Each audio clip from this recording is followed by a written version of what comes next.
Teman-teman, semua kita membutuhkan dukungan dalam hidup biar semuanya bisa berjalan dengan mudah dan lancar.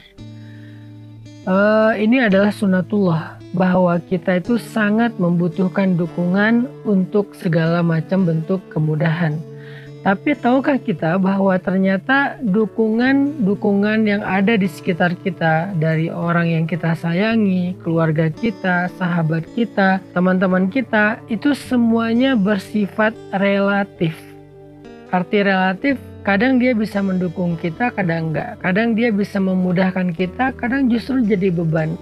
Kadang dia menjadi kebaikan untuk kita, kadang juga menjadi sebuah ujian.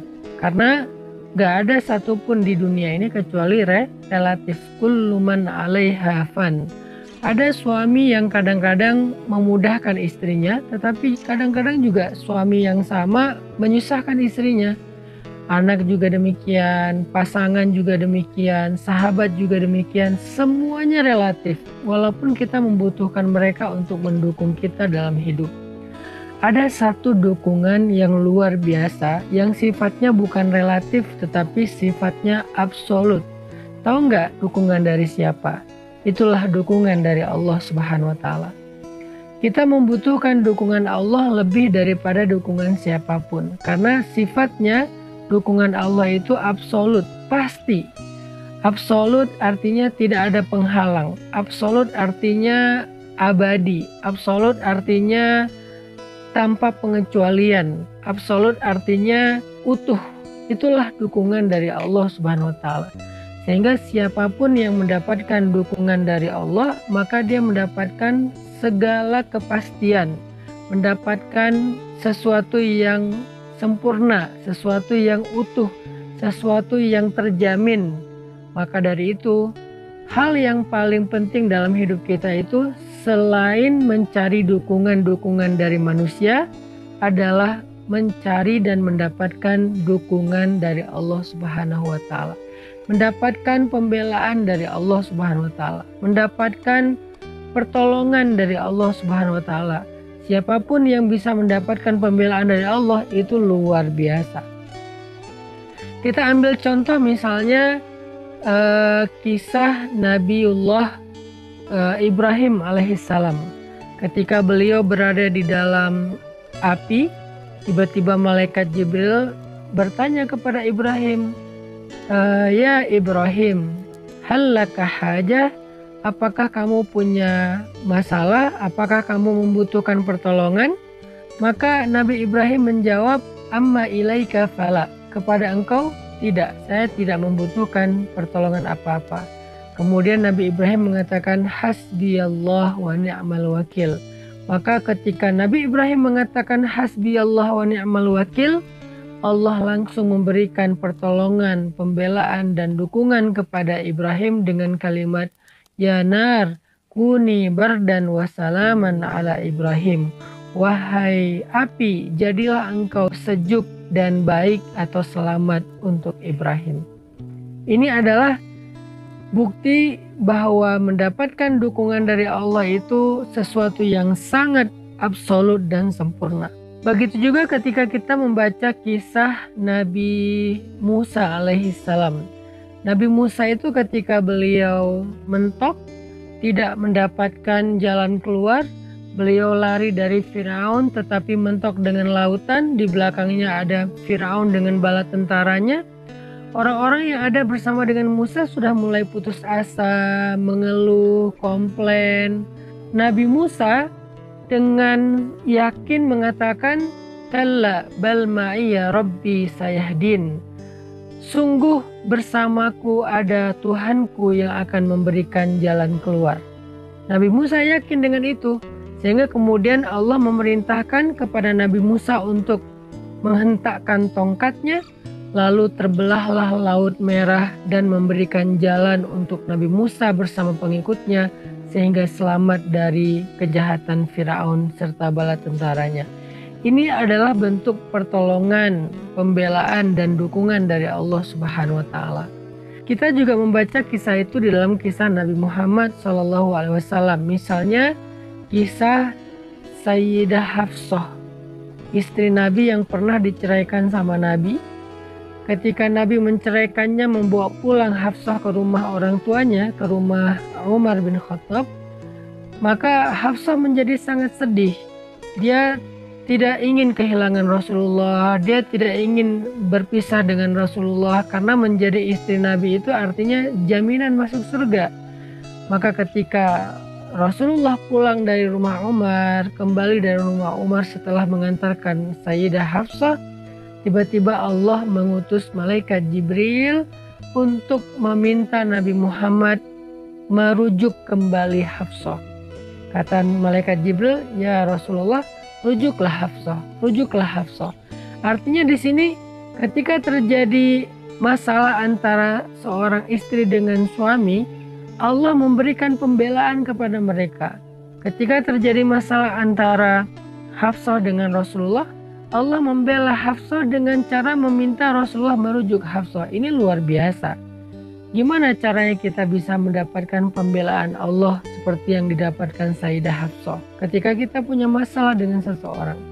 Gimana cara kita mendapatkan pembelaan Allah seperti yang didapatkan Sayyidah Aisyah ketika kita difitnah, dibully di sosial media?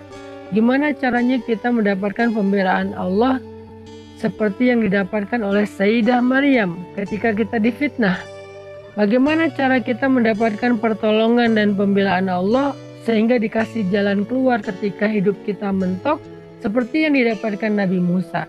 Bagaimana cara kita mendapatkan pertolongan dan pembelaan Allah ketika kita dalam sebuah ancaman yang luar biasa seperti yang didapatkan Nabiullah Ibrahim alaihissalam? Semua ini adalah hal yang mutlak kita butuhkan dalam kehidupan kita, teman-teman.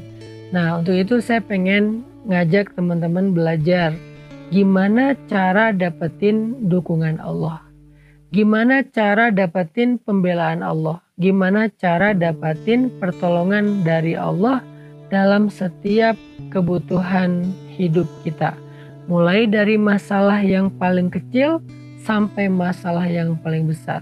Tahu nggak gimana cara dapetin pembelaan, dukungan, dan pertolongan Allah? Caranya sederhana, libatin Allah dalam segala urusan kita. Libatin Allah dalam masalah keluarga kita. Libatin Allah dalam masalah pekerjaan kita. Libatin Allah dalam masalah karir kita. Libatin Allah ketika kita sedang membuat sebuah proyek. Libatin Allah ketika kita sedang menghadapi satu ujian. Libatin Allah ketika kita sedang berobat, terapi. Libatin Allah ketika kita sedang presentasi. Libatin Allah ketika kita sedang membuat sebuah tulisan atau membuat sebuah skripsi. Libatin Allah dalam segala urusan kita. Bahkan sampai ketika kita main, ketika kita jalan, ketika kita having fun, ketika kita safar, ketika kita melakukan trip. Libatin Allah dalam segala urusan kita, maka segalanya akan mudah karena dukungan Allah itu adalah yang terbaik. Allah menceritakan kisah dakwah Nabi yang sangat banyak ujiannya, diperangi, dimusuhi, dihalang-halangi, disakiti, difitnah, dan berbagai macam musibah dan ujian lainnya, sehingga Nabi sangat membutuhkan dukungan dari orang-orang yang ada di sekitar beliau, dari circle terdekat beliau. Butuh dukungan dari keluarga, butuh dukungan dari sahabat, sehingga Nabi meminta para sahabat untuk membela beliau, mendukung beliau, membantu beliau dalam dakwah, karena dakwah ini harus dikerjakan bersama-sama. Nah, ketika ada orang-orang Quraisy yang tidak mau mendukung Nabi, tidak mau menolong Nabi, Allah Subhanahu wa taala menyindir mereka dengan kalimat illa tansuruh faqad nasarahullah. Kalau kalian tidak mau menolong dia, Allah pasti menolong dia. Sebagaimana idh akhrajahul ladzina kafaru thaniyasnain idh huma fil ghar idh yaqulu li sahibihi la tahzan innallaha ma'ana. Ketika orang-orang kafir mengusir mereka dari kampung halamannya, lalu mereka bersembunyi di dalam gua, maka dia berkata kepada sahabatnya yaitu Abu Bakar, la tahzan, jangan khawatir Abu Bakar, innallaha ma'ana, Allah bersama dengan kita. Ini adalah sebuah contoh adegan bagaimana Rasulullah SAW melibatkan Allah dalam perjalanan hijrahnya, melibatkan Allah dalam urusan dakwahnya, sehingga ketika manusia tidak mampu mendukung beliau, Allah pasti mendukung beliau. Illa tansuru faqad nasarahullah. Kalau kalian gak menolong dia, maka Allah pasti menolongnya. Bisa gak kita dapetin ayat ini dalam hidup kita? Illa tansuru, kalau kalian gak tolong saya, kalau kamu gak dukung aku, kalau kamu gak belain aku, Allah pasti membela aku. Dengan cara apa kita mendapatkan pembelaan Allah? Caranya libatin Allah dalam segala urusan kita. Maka ke depan, apapun yang kita bahas dalam program Libatin Allah itu, saya pengen ngajak teman-teman belajar bagaimana melibatkan Allah dalam kasus-kasus yang kita hadapi dalam hidup. Misalnya kita kayak lagi patah hati. Bagaimana cara kita libatin Allah dalam keadaan kita sedang patah hati. Misalnya kita lagi pesimis, lagi kayak putus asa, mulai agak-agak apatis misalnya. Gimana cara kita libatin Allah supaya mental kita kuat lagi? Ketika kita dalam pekerjaan, gimana kita libatin Allah supaya pekerjaan kita itu selalu disupport, didukung sama Allah dari awal sampai akhir.